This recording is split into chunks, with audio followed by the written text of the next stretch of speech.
মানুষ বলেছিল না যে মুসলমানদের মহিলাদেরকে অর্থাৎ মুসলমানদেরকে অন্নপূর্ণা ভান্ডার দেওয়া না হোক। শুধু মুসলমান নয়, সর্বজাতি সর্বপ্রকার অ্যাটলিস্ট মহিলারা অনেকেই 60-70% মহিলারা অন্নপূর্ণা ভান্ডারের টাকা পাবে না। আর সেটাই আজকে প্রমাণ করিয়ে দেবো এই ভিডিওতে। সম্পূর্ণ ভিডিওটা দেখেন আর শেয়ার করে দেন। সম্প্রতি বাজেট পাস হয়ে গেছে, সবাই জানেন। অন্নপূর্ণা ভান্ডারের জন্য বাজেট হয়েছে কত? 36,000 কোটি টাকা। তাহলে এর পেছনেই কি লুকিয়ে রয়েছে যে পরিবার পিছু একজন মহিলা অন্নপূর্ণা ভান্ডার পাবে? এর পেছনেই কি লুকিয়ে রয়েছে যে অনেক মহিলা বাদ পড়ে যাবে, তাদেরকে বাদ দেওয়া হবে? এর পেছনেই কি লুকিয়ে রয়েছে যে সবাই পাবে না, সবার জন্য যোগ্য নয় অন্নপূর্ণা ভান্ডার, অথচ সবার থেকে ডকুমেন্টস নিয়ে নেওয়া হয়েছে, 12 পাতার ফর্ম ফিল আপ করানো হয়েছে? সব কিছু এই ভিডিওতে। চলেন, নাম্বার 1, 36,000 কোটি টাকা যে বাজেট পাস হয়েছে সেটাকে ক্যালকুলেশন করলে, অঙ্ক করলে দেখা যাবে যে 1 কোটি মহিলা অন্নপূর্ণা ভান্ডার পাবে।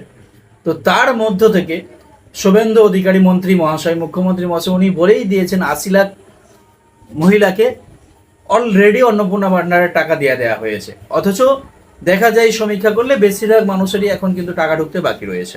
দ্বিতীয় নাম্বার, লক্ষ্মী ভান্ডার মহিলারা পেত, 2 কোটি মহিলা পেত লক্ষ্মী ভান্ডারের টাকা।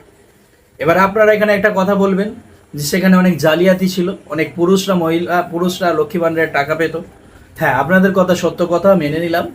20,000 বাদ দিয়ে দিলাম, যে 20,000, 30,000, 40,000, 50,000 বাদ দিয়ে দিলাম, দুর্নীতি ছিল, তাহলেও থাকে 1.5 কোটি।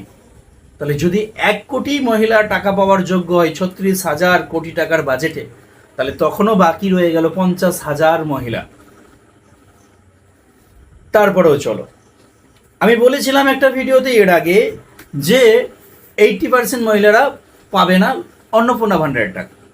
চলেন, যারা ধনী লোক রয়েছে, ধনী পরিবারের লোক রয়েছে, তারা তো অন্নপূর্ণা ভান্ডারের টাকা পাবে না, সরকার তাদেরকে দেবেও না, কেন তারা শর্তাবলীর মধ্যে আসছে না। অ্যাটলিস্ট তারা হয়তো ফর্ম ফিল আপ নাও করতে পারে। এই 3,000 টাকার জন্য তারা ফর্ম ফিল আপ করবে না, কেন তারা রিচ পরিবার, তারা জানে যে আমরা করলেও পাবো না।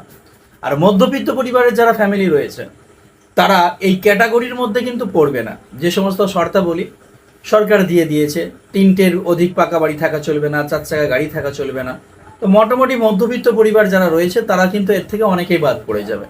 তাহলে বাকি রইল দলিত, অসহায়, গরিব মানুষ যারা টাকা পাওয়ার যোগ্য।